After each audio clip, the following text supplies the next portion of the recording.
YouTube is only 16 years old, which in the real world isn't actually that long, but on the internet a lot can change in that time. Understandably then, a lot of different genres have managed to rise above the rest, to gain popularity pretty quickly and establish themselves as some of the biggest genres on the platform. Most notably are genres like beauty and gaming. Recently though, one community on YouTube has managed to gain a lot of popularity and a lot of notoriety. This is the community of commentary, drama, and tea. But what are these communities? What's similar about them, and what distinguishes one from the other? And perhaps more importantly, what is the impact that they have? In today's video, we are going to be discussing just that. And to help us answer some of these questions, we're going to be talking to some of the creators in this space. I'm Edwin. I run two YouTube channels, one that I kind of am hibernating on. It's like a serious deep dive type of commentary channel, and another one where I just do more lax live streams. I'm Fat Sajak. I'm I don't know what kind of channel I am. I guess it's commentary, perhaps. something akin to commentary. So yeah, I'm Rachel and I'm a YouTuber, obviously. I guess I kind of mostly focus on making sort of book reviews, and I do kind of educational content and also what I call like social commentaries. So I'll cover issues relating to atheism or feminism or pro-LGBT stuff, or just anything that I think we can kind of learn something from and have interesting discussions about. My name is Alicia Page. I go by Hello Leash pretty much everywhere on social media and on YouTube. Hey everybody, I'm Willie Mack. I'm a commentary turned tea channel. I am Bambi/Susan, and I'm a YouTuber from Australia. I do commentary, I do rants, I don't even know where I would fall in the category these days, because you have your tea, your commentary, your rants, like, you know what I mean? It could be a mixture of all three. It seems to be in general that commentary is considered a sort of umbrella term for any content that involves quite literally commenting on people, things, concepts, or other content. Although, as we'll see later, this definition isn't really agreed upon. Within this commentary umbrella then is perhaps the most prevalent form of commentary video, which is talking about people, public figures, YouTubers, TikTokers, anybody like that, and discussing their lives, their online presence, and really their controversies. And if we're being honest, really most of the time it means that commentary videos are talking about drama and controversies involving other people, and that creates a sort of overlap between commentary channels and drama channels. This means when you're talking about the commentary community, you could mean Drew Gooden talking about Space Jam, or you could mean Angelica Oles talking about Gabby Hanna and discussing whether or not she's a liar. And then, to make things even more complicated, we add the label T channel into the mix. And although T channels could be seen as commentary or drama channels, they're often distinguished as something else entirely. As you can see, there's a lot of question around what's what. So this leads us to one massive debate. How do we define what's tea, what's commentary, and what's drama? And do we really need to distinguish one from the other at all? I think that it is just a spectrum of a bunch of people talking about the same thing in different ways. I don't think there is really a difference. I think, you know, if I had to make a delineation, tea would be like people who are just on it immediately to get the story, and commentary is, I guess, more produced, longer thought out videos. But I just think it's like a spectrum of people talking about the same thing in different ways, I think. And I don't think we should have to make a hard difference, and I don't think one is better than the other. The distinction isn't so much between commentary versus tea, but I do speak to what I perceive the differences to be between drama and commentary. And so I put it all under I refer to it as the tea umbrella because, you know, the type of content that's being created and consumed in this space is generally around gossip, influencer gossip most of the time. And so the way I see drama channels, and of course, this isn't something that's like defined anywhere that I know of. So this is just my opinion, but in my opinion, drama channels I perceive those to be the reporting channels, the ones that tell us what's going on in the space. I think of Angelica Oles when I think of drama channels. You know, this is the news, this is what happened, blah, blah, blah, blah, blah. With commentary, I think it is more opinion-based. There is more of a human element. Despite what some people in the commentary space like to think, I do think that commentary does involve a lot more emotion than drama, than drama reporting. So, and of course, every drama channel that I know of does give some element of commentary to their reporting. But with commentary channels, I expect more of a deeper dive analysis, perceived, or I should better say, kind of the creator's observations and opinions based on that analysis and observation. I guess how people differentiate commentary and tea is like tea is lack of research and more gossipy, versus commentary is more receipts and they bring up I guess better, I don't know, not better, but more objective, on the objective side, because of course there is still plenty of bad commentary channels or bad commentary videos, and they still make mistakes, etc. And also it regards like the I personally take a long time to make my videos, maybe too long, and you know, the generalization with the tea channels is that they just bust them out like almost daily. So I've been thinking about this a lot, and I feel like there is a huge difference between like commentary channels and tea channels, or I guess I just call like all drama channels tea channels, if that makes sense. Like, well, I don't know, I don't really use the term tea, but there is a big difference. And I think part of it is in how they present the information and what they're wanting to convey to their audience and what they want people to take away from it. So for me, your like tea channels are things like Drama Alert, or even, you know, people like Marky, who just kind of like get on camera and they like reel off a bunch of stuff and they're like, this happened today and this happened today, and then so-and-so said this and then so-and-so said this. Whereas like a commentary, you have people actually putting way more thought into it, and they don't just talk about something that's happened, but they're saying like, okay, what can we learn from this situation? What can people take away from this? They're kind of like analyzing maybe the social impact of something, or looking at it on a different level. So, and I also think the kind of topics they cover are different as well. So like a drama channel or a tea channel will just cover anything and everything. So even the superficial stuff like, oh, so-and-so broke up with so-and-so, this person said this about this person in a tweet, and it just kind of feels a bit irrelevant and gossipy. Tea channels and drama channels talk about that stuff because it gets them clicks and views, and they just tell people what's happened, and then they're trying to outrage people and get them to react and respond and whatever. Whereas commentary, I think, tries to make people think about these things and discuss them, and it's not just about outrage but more about education. And I don't know, at least that's the way I see it.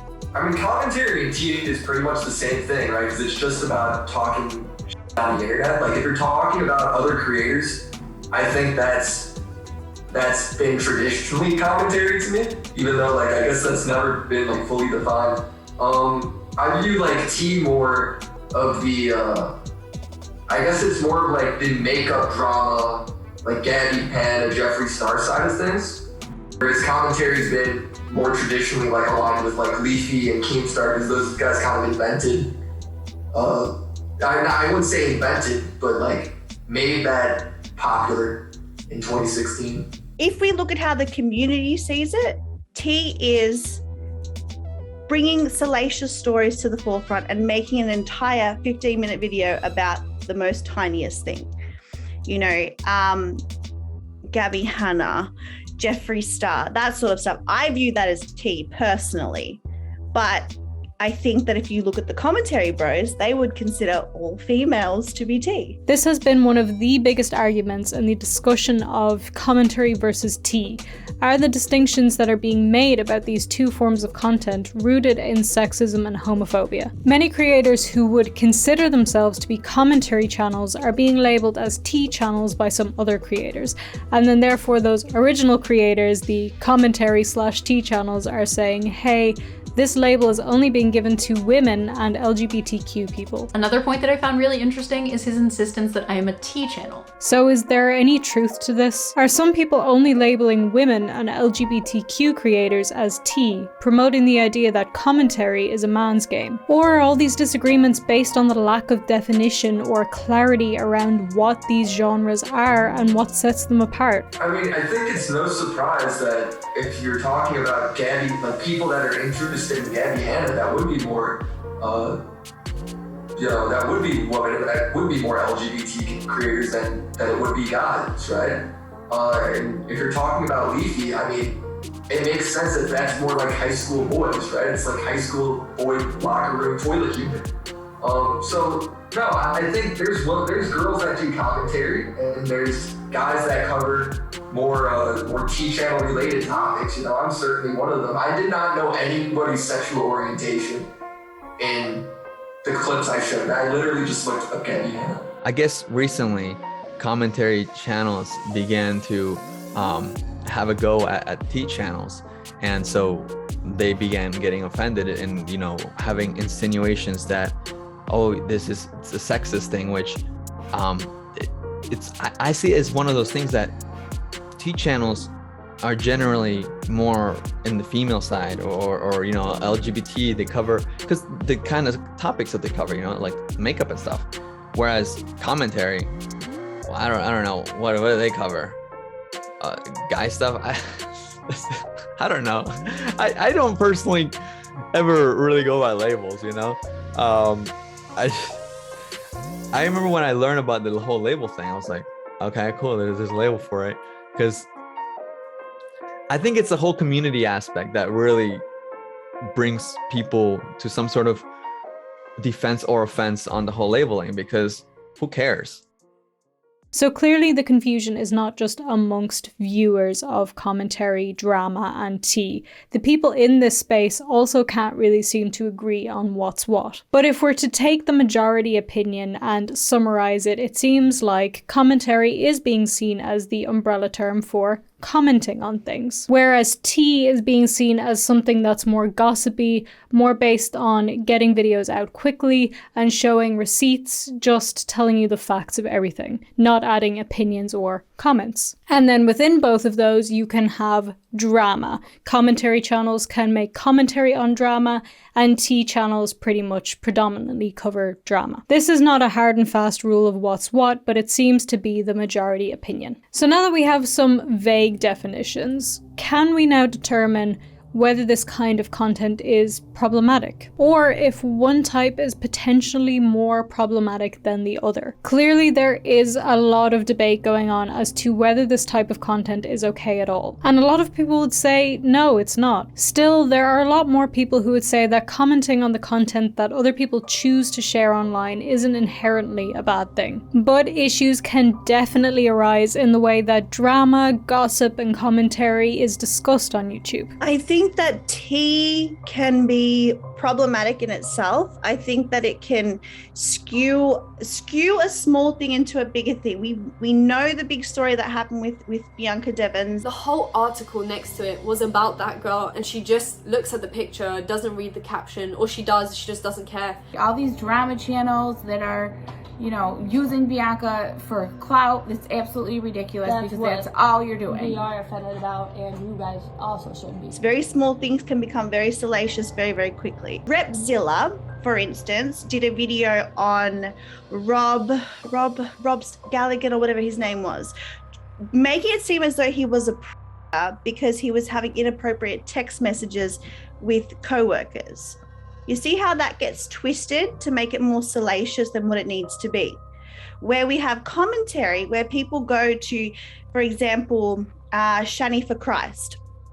is a crazy YouTuber, whatever, and we see Cecil McFly do a big long form content video where it's showing you every single situation from that creator, I feel like that's less problematic than that, if that makes any sense. I think you can come at a subject like hard and frequent, one specific thing, and be, kind about it, even if you're criticizing it. Or you can come at one subject one time and be really overly critical and even mean about it. The question of whether T channels or commentary channels are more damaging. I feel like that brings up a good point, because I feel like both kind of have placed themselves to be a sort of internet police. Because let's face it, like there is no real cyber police. You can't just be like, call the police and be like, yo, this person's been harassing me for the past 9 months, right? Like police ain't gonna do anything. So YouTubers, I guess, do their thing when people make videos outing their stories about certain situations, etc. Now, I guess typically T channels do kind of just run with it without really fact checking and just more reaction. And I guess commentary channels like to think that they're more considerate of, more sides to the situation. Whereas I suppose the T channel would be like, what? How could you? Like, didn't you hear the details of what this person said? You're right. The more dismissive if it just sounds bad. God, and I've definitely experienced that. It's like sometimes you just say 2 words. Like you can just say Gabby Hanna, and then people will be so mad. It's like, okay, didn't mean to ruin your day there, but like, why can't we just listen? Why can't we just hear, right? I think kind of drama and T channels are looking to spark outrage. It's your basic marketing stuff. In order to sell any product or service, whether that's a physical commodity or getting people to watch your videos or whatever, you need to evoke an emotional response in people. And commentary channels do that as well. They have to. It's a basic of all marketing. But I think T channels don't necessarily care what that response is. And the more visceral your response, the more clicks and views they get. So they'll happily get you outraged about something minor. They'll get you angry about something minor. Whereas a commentary channel, not always, but often tends to be more about, they'll hook you in with an emotional response, but then they'll actually kind of discuss things more in depth. And the kind of outcome isn't necessarily outrage or anger or upset or like some emotion. The outcome tends to be more sort of making you think about things, if that makes sense. Or, I don't know, at least like informing you rather than just making you respond to something. I also feel like in terms of the topics that they cover, when it comes to like drama and TV channels, they do just focus on the more mundane stuff and the asinine stuff, and they get people outraged about that. And I think it just blows everything out of proportion. So like, there's something that's very intrusive about, for example, getting an audience worked up over a couple who happen to be, I don't know, like Instagram models or something breaking up. That feels intrusive and it feels gossipy and it feels a bit wrong.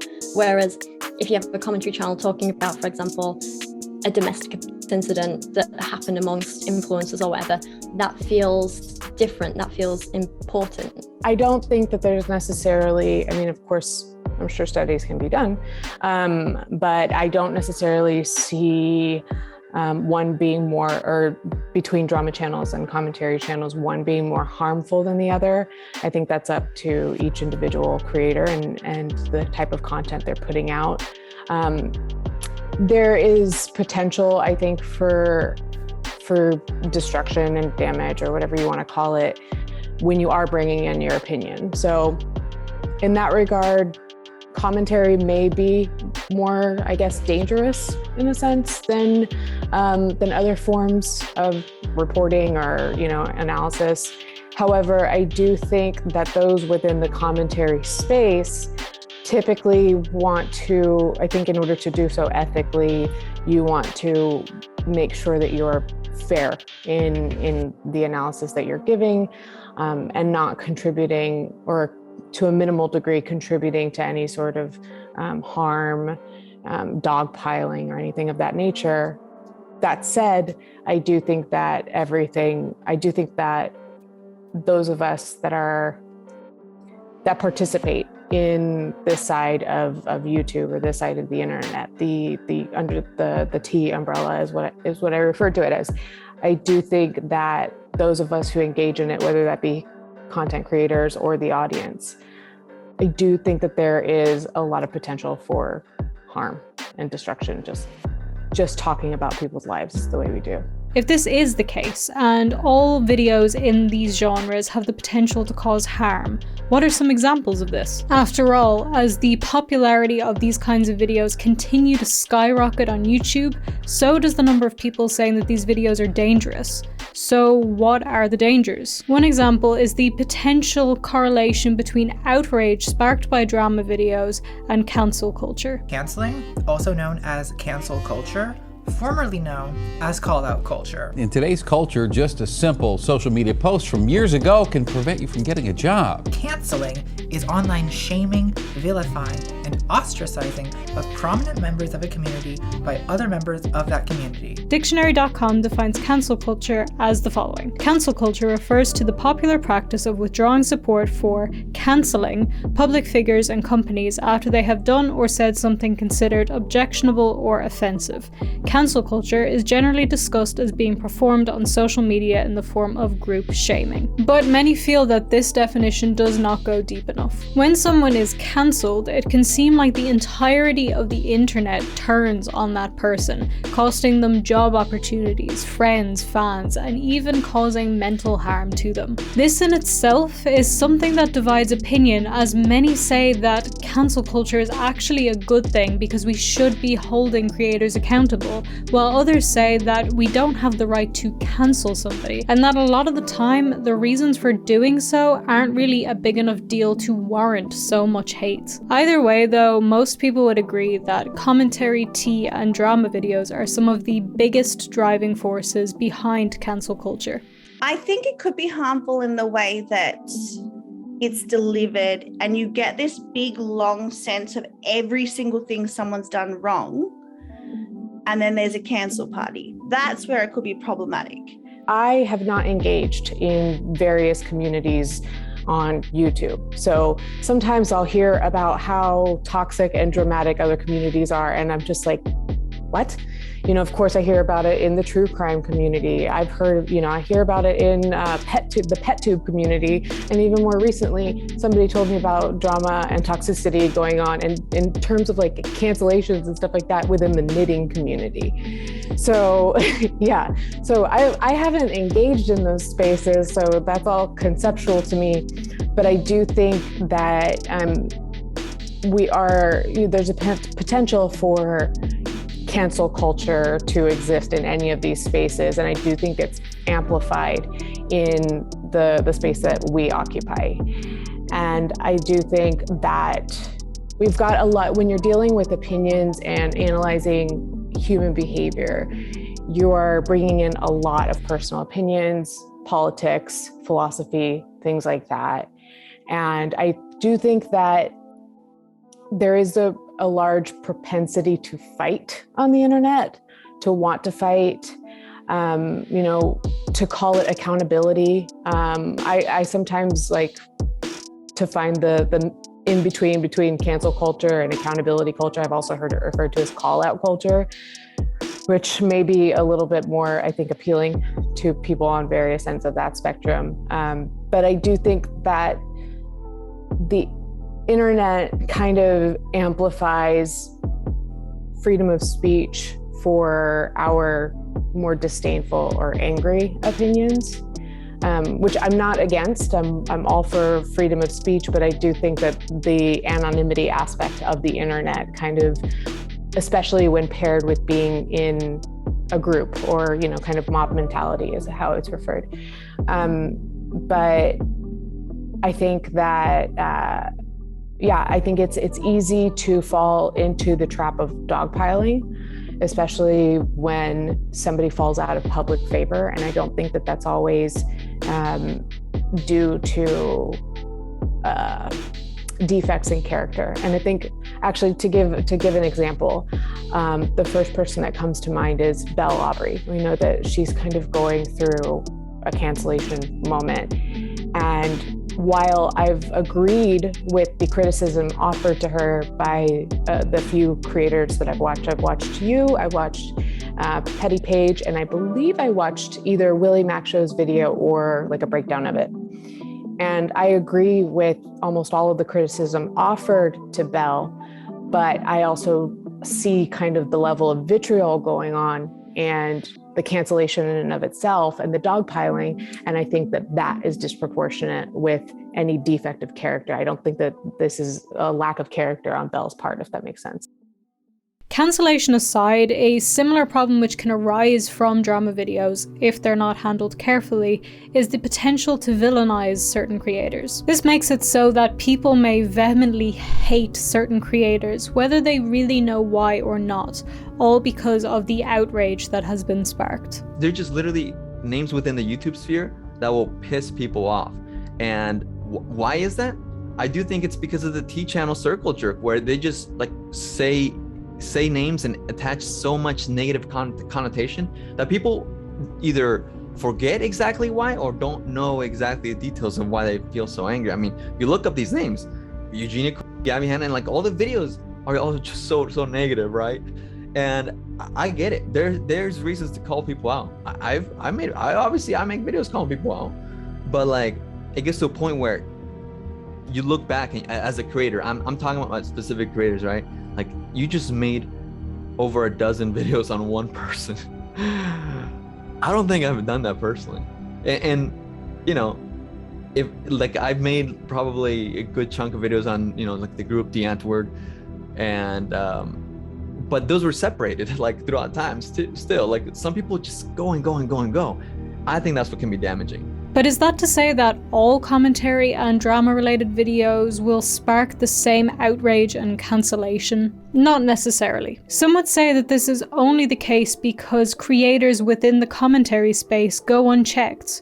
We've deemed ourselves to be the social media police, but who's policing us? Who's making sure that we're getting our facts straight and doing our research? Who's holding us accountable? Other big issues as well are just like basics like fact checking, because on the one hand, while it's great that literally anyone can make content now and it means that everyone's opinion can be heard and everyone gets a voice, it also means that if you mess up by mistake or on purpose and you get something wrong, you are spreading misinformation, and that's a huge worry. And I know a lot of people, like myself included, are very, very aware of that, and we try and avoid it, but accidents still happen when you don't have a massive team working with you. I mean, accidents happen when you have a big team working with you as well, but I think there's levels to which people care about that, and you get some creators who absolutely care about it and they try their best never to spread misinformation, but sometimes it happens and it's an accident and you fix it and that's fine. But then you get others where they just care about the clicks and the views and the money, and they don't necessarily care if what they're putting out is right or wrong or not. They just want to get it out and as quickly as possible. And that again is another thing. When it comes to like the YouTube algorithm, it absolutely promotes quantity over quality, and when you feel so forced to put out as much content as possible as quickly as possible and you're rewarded for that, it does mean that the quality suffers. And that's why you get creators making multiple videos on the same topics, because they feel like, you know, you can't wait till the end of the week and do a big summary. You need to get it out day after day after day and update it as it's happening, and that means that sometimes your information's wrong or you don't have time to check it or whatever. Well, I mean, it's social media, right? So anybody can get into it. So there's always going to be people that maybe they do a lack of research, or maybe they're kind of making a stretch because they believe that there's enough evidence to something where there isn't, you know? I think probably the biggest problem with commentary, and I've felt like this, is that we gotta be able to call each other out and hold each other to stances, or like drama channels commentary. I mean, like everybody, right? Everybody who's kind of doing the shit talking thing. The accountability thing, not shit talking, I guess. If you're trying to hold other people accountable, we need people to hold us accountable. You know, we gotta watch ourselves to a degree. So if somebody is going so like too far, we gotta challenge that. I would say like the biggest problem is not necessarily the lack of research, because that could be determined by the person, right? One person may do a ton of research on this topic, and then they may lack on the next. It's more like, I think there's two big problems. One is holding each other accountable and not letting each other get away with BS. And the other part would be going too far. You know, like at some point somebody's messed up. We got to be able to forgive them. We got to give them a chance of redemption. They got to be allowed back in. It's clear that a lot of issues can arise when so many people are making so many videos about the private and public lives of others. And of course, there are potential positives too, which is something we haven't touched on yet, but we will. Don't worry. Still though, it's hard to gauge the magnitude at which these problems can arise when you're only looking at the bigger picture. Instead, one of the best ways to understand this may be to look at individual cases of creators who became the topic of drama video after drama video. So that's exactly what we are going to be doing. This is part 1 of a series which will attempt to take a deeper look at commentary, tea, and drama. In the next parts, we're going to look at how being the target of drama videos has affected specific creators, as well as the possible harm that it's done and the potential positives as well. So stay tuned as we try to understand the impact of commentary.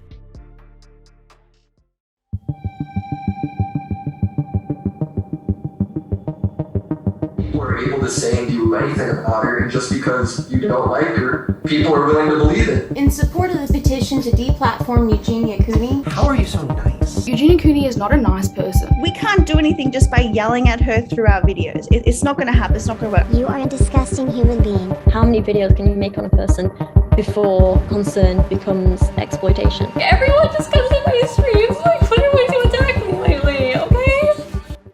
Hi Eugenia, how are you? Hi,